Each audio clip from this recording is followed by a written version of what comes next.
আরে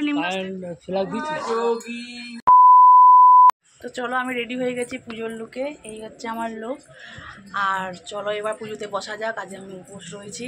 এবার মন্দিরের দিকে যাচ্ছি। তোমরাও চলো, আমি তোমাদেরকে দেখিয়ে দিচ্ছি। ওটা বন্ধ করে দেবো। আরে নিম গাছ থেকে গুটিয়ে নাও, তাহলে ঝরবে না। গুটিয়ে নিয়ে পাশে করে দাও। হ্যাঁ।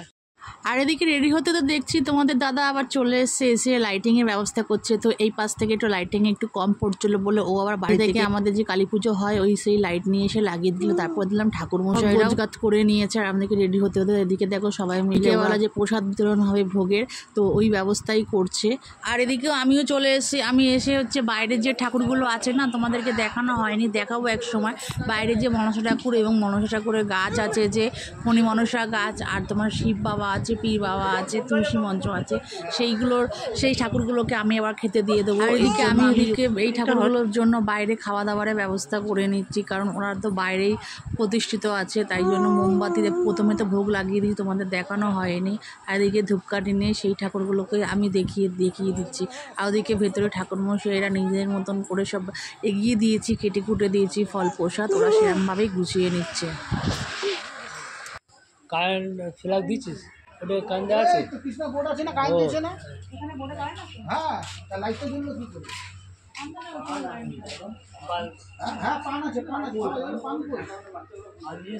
আর বলতে নেই, এই মন্দিরটা হচ্ছে পাড়ার দাদা ভাইরাই মানে ওরাই সব বাজার দোকানগুলো করে নিছে, তাই অনেক কিছুই ভুল টুটি হচ্ছে।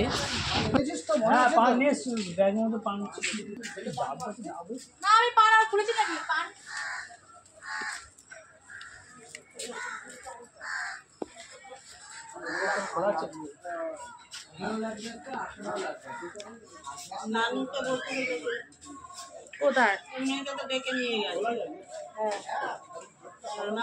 গেছে? কোথায় ডেকে নিয়ে? এদিকে আবার পুজো করতে করতে আমি আবার সিঁদুরটা করতে ভুলে গেছি, তো ঠাকুর নেই, আমি আবার পড়ে নিলাম। আর মায়ের সঙ্গে কথা বলছি যে সকাল দিয়ে তো আমি মন্দিরের এখানেই ছিলাম, সকাল 9টা দিয়ে। তোমাদের আগের ব্লগে দেখে মেয়েদের কথা জিজ্ঞাসা করছিলাম মেয়েরা কোথায় আছে। আর মেয়েরা তো নতুন জায়গায় এসে ঘর থেকে বেরোচ্ছই না। এই প্রদীপে তেল দেওয়া আছে, খালি সলতে দিতে হবে। হ্যাঁ, পুজো আরম্ভ হয়ে গেছে, চলে আয়।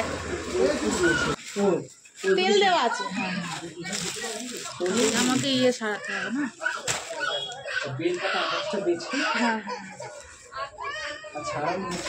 হ্যাঁ হ্যাঁ হ্যাঁ, কপুর রেখেছি।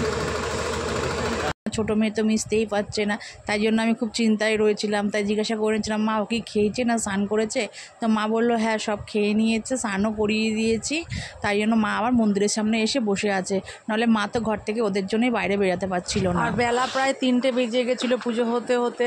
তারপরে হচ্ছে পুজো হওয়ার পর আবার বেলপাতা বাঁচার সময় হয়ে গেছিলো। বেলপাতাগুলো এত বাজে দিয়েছিল, মানে যজ্ঞে দেওয়ার মতন না।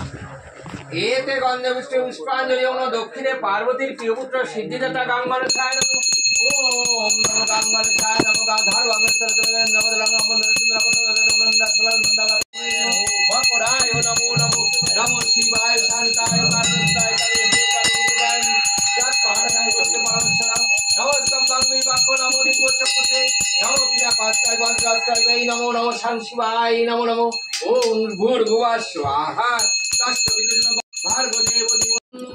মহাযোগী অপরায় নমো নমো নমো শিবায়।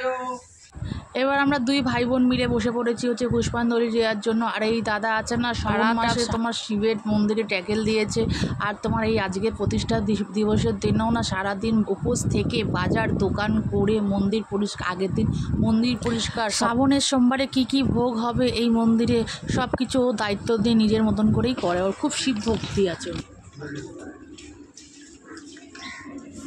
রাতে আবার পুজো হবে? রাতে আবার পুজো হবে? না না, মহাদেব মহাপাপ।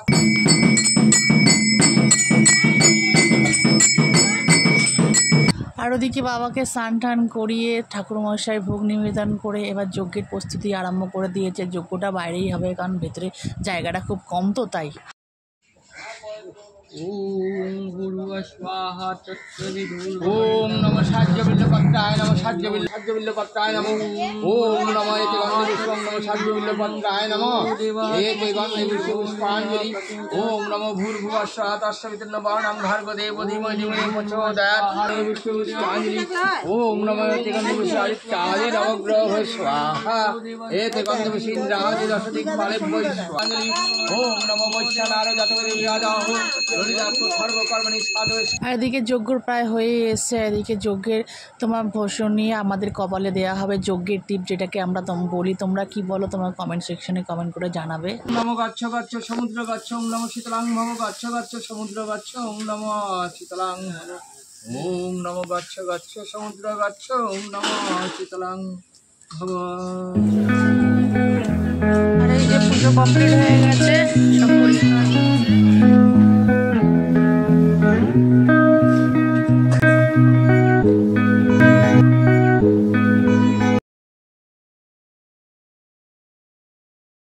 তো তোমাদের আজকে এই ব্লগটা কেমন লাগলো আমার কমেন্ট সেকশনে কমেন্ট করে জানাবে ও বেশি বেশি করে শেয়ার করে দেবে।